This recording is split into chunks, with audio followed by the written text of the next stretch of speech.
Hola mis youtubers, bienvenida a Noticia de LPC. Bueno, después de reírnos con las dos canciones que hice con el pie, que estuvo buenísimo, lo hice con una amiga, ella se llama Catalina y ella también tiene el pie. Y bueno, ella me dio unos LPS increíbles y los LPS que hicimos, los dos videos de música, lo hicimos con sus LPS. Así que, bueno. Ella me dio los siguientes LPs. Me dio este canguro. Es de lo antiguo por si acaso. Ay, no sé qué.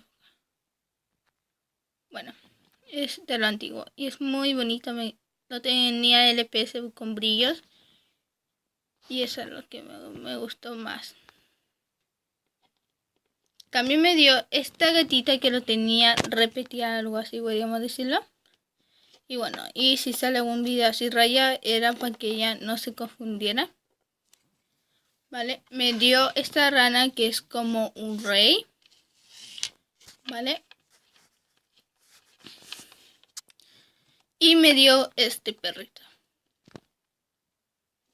que es también del antiguo.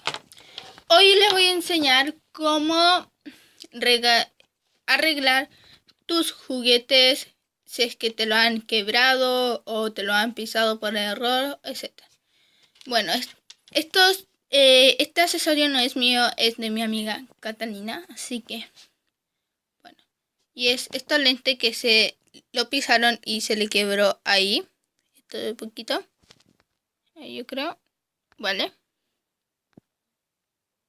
Bueno, ahorita mi cámara no sé. Y bueno, y vamos a necesitar la silicona caliente. Si eres muy chiquitita, pídele ayuda a un adulto. Te lo recomiendo.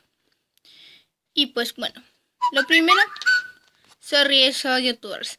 Lo primero que tienes que hacer es echarle la silicona caliente a donde se rompió y eso. Así que vamos. Y bueno, como vieron, quedó súper bueno. Puedes retirar. Y bueno, gracias por sus nuevos comentarios, por suscribirte. Si te gusta mi video, por favor recomiéndalo y compártelo. Y si quieres más video con música interpretado por Dios Pecho, póngamelo en los comentarios. Los quiero mucho. ¡Mua! Adiós, mis youtubers.